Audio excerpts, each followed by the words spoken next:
Haleluya, Shalom, salam jumpa kembali dengan saya Willy Marpaung di YouTube channel saya. Dan hari ini saya mau bahas mengenai 5 keromantisan di masa pacaran. Ada orang yang mengatakan keromantisan di masa pacaran itu adalah seks bebas, ya kan. Keromantisan di masa pacaran itu adalah satu ranjang, ya kan, melakukan hubungan seks, ya kan. Padahal jelas itu bukanlah keromantisan di masa pacaran. Ada banyak orang yang mengatakan keromantisan di masa pacaran itu ya pegang-pegangan, ya kan, peluk-pelukan, cium-ciuman, ya kan, raba-rabaan. Hamil kok nanti, hati-hati. Ya kan, hati-hati, ya kan. Udah hamil tapi gak tanggung jawab pula laki-lakinya. Bahaya, bahaya, bahaya. Jadi hari ini saya akan jelaskan paling tidak ada 5 macam keromantisan di masa pacaran. Dan sebelumnya jangan lupa subscribe channel ini, kemudian tekan tanda loncengnya supaya setiap ada video terbaru teman-teman bisa dapatkan notifikasi daripada channel ini.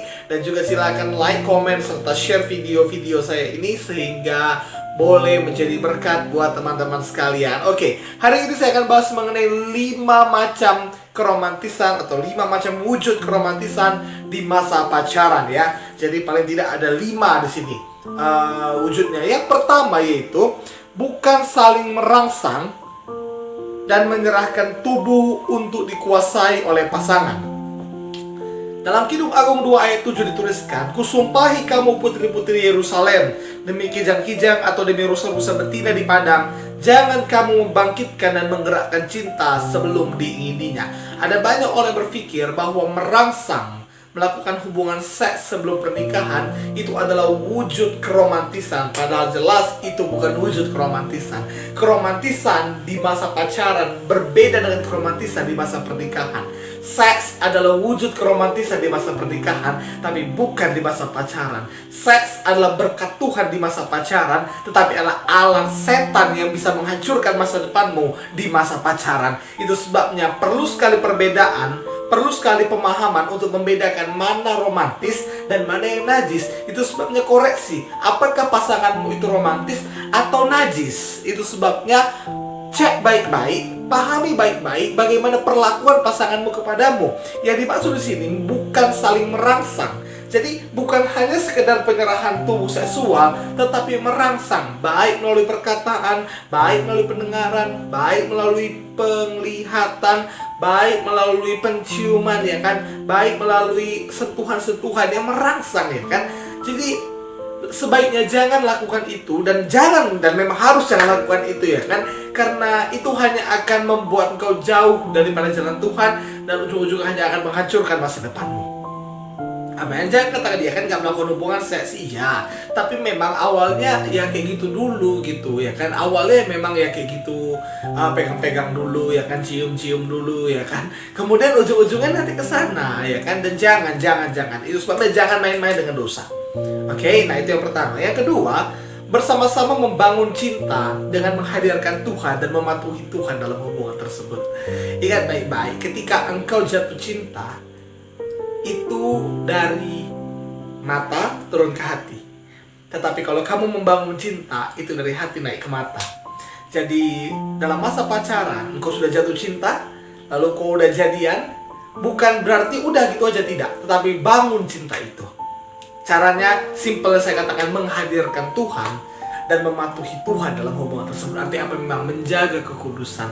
Menghadirkan Tuhan itu artinya apa? Melibatkan Tuhan di dalam hubungan itu. Ketika ada masalah dalam hubungan itu, engkau tidak lari dari masalahmu lalu pergi ke narkoba, pergi ke pergaulan bebas atau selingkuh, tidak. Tetapi engkau mau berdoa dengan pasanganmu, kau doakan hubungan itu. Amin. Nah, saya akan bahas juga mengenai membangun cinta, ya. Membangun cinta ini berbeda dengan jatuh cinta, dan teman-teman bisa pantengin terus YouTube channel saya ini, oke? Nah, kemudian yang ketiga, berdiskusi dan bertukar pikiran untuk masa depan. Jadi memang jelas pacaran itu bukan untuk membahas masa lalu. Masa lalu itu hanya dijadikan pelajaran supaya tidak mengulangi kesalahan yang sama. Tetapi pacaran itu adalah waktu-waktu untuk berdiskusi dan bertukar pikiran untuk masa depan. Bertukar pikiran, coba katakan kepada pasanganmu, bahagiakah engkau bersamaku? Siapkah engkau menerima kekurangan dan kelebihanku di depan nanti? Karena gini, di masa pacaran memang kadang belum nampak aslinya, ya kan? Lalu pacaran yang lama, ada orang pacaran yang lama bertahun-tahun nampak aslinya. Udah setahun pacaran baru nampak aslinya, ya kan? Nggak apa-apa. Daripada nanti udah nikah, udah nampak aslinya, baru nampak aslinya, lalu kau nggak cocok dengan dirimu, bahaya. Karena tidak ada perceraian dalam pernikahan Kristen. Itu sebabnya saling berdiskusi, saling bertukar pikiran untuk masa depan. Bagaimana planning kalian di masa depan, bagaimana rencana-rencana kalian di masa depan, itu nggak apa-apa dibahas di masa pacaran. Kalau misalnya ada orang yang mengatakan, kok jauh kali pembahasan kalian, untuk apa pacaran tapi tidak bahas ke masa depan? Untuk apa pacaran tapi tidak berorientasi kepada masa depan? Betul, untuk apa pacaran kalau hanya tuh buang-buang waktu, buang-buang uang, buang-buang perasaan, buang-buang tenaga? Untuk apa? Itu sebabnya tidak menjadi masalah kalau dalam masa pacaran engkau mulai membahas masa depanmu bersama dia. Dan bukan sekedar membahas, mendoakan. Amin. Oke. Namun yang keempat, belajar untuk saling menerima dan memahami satu dengan yang lain. Masa pacaran itu bukanlah masa untuk senang-senang aja, tidak. Tapi masa pacaran itu adalah masa sosialisasi, boleh saya katakan. Sosialisasi dengan pasangan. Ya. Sosialisasi itu apa? Belajar. Belajar bagaimana supaya kita bisa mencocokkan diri kita dengan dia. Belajar supaya kita itu bisa menerima dia apa adanya.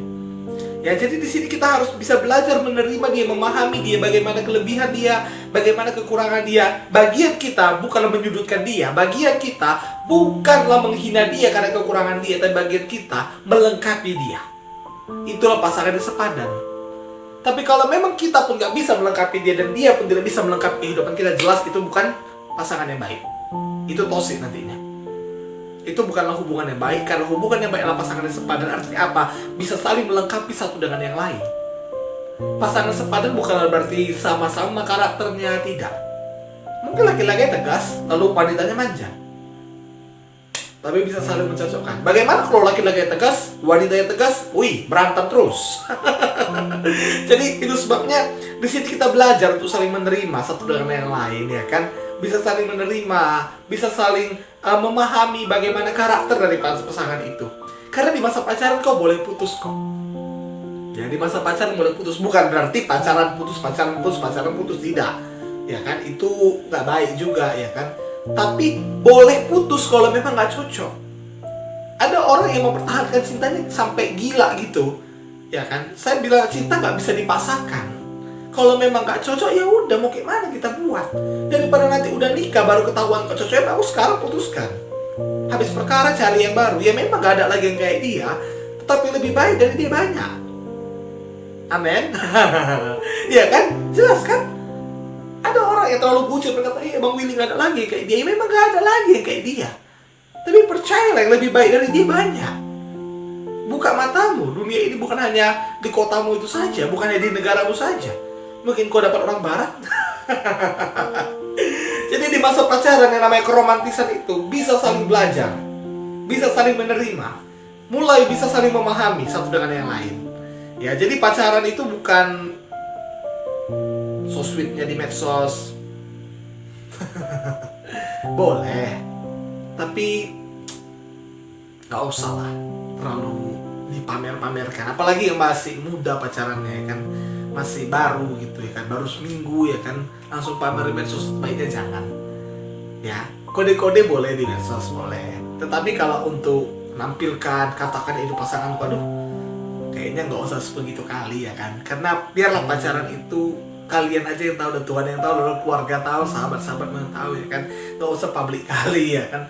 Tapi nanti udah nikah, tunjukkan keromantisanmu yang sejati, ya kan. Engkau mau pelukan dengan dia, engkau mau cium keningnya, lalu kau sebar di medsos, gak jadi masalah itu, ya kan, kalau udah nikah, ya kan. Tapi udah pasti pacaran, ya kan, kau pelukan sama dia, ya kan, gaya foto yang gimana gitu, ya kan. Lalu post di Facebook, post di Instagram, putus, malu. Ketahuan ini, ya kan. Oke, kemudian yang kelima, yang terakhir, katakanlah berkat dan ungkapan-ungkapan cinta pada pasanganmu. Oke? Jangan mengatakan cinta itu lebay. Jangan mengatakan cinta itu adalah keromantisan yang terlalu dibuat-buat. Tidak. Karena apa? Karena Tuhan sendiri pun mengatakan cintanya kepada umatnya. Kita tahu Tuhan itu mengasihi kita. Kita tahu Tuhan itu mencintai kita. Tapi Tuhan sendiri juga mengatakan cintanya kepada kita. Pantengin terus YouTube ini. Oke? Saya akan bahas itu. Bahwa Tuhan kita adalah Tuhan yang romantis.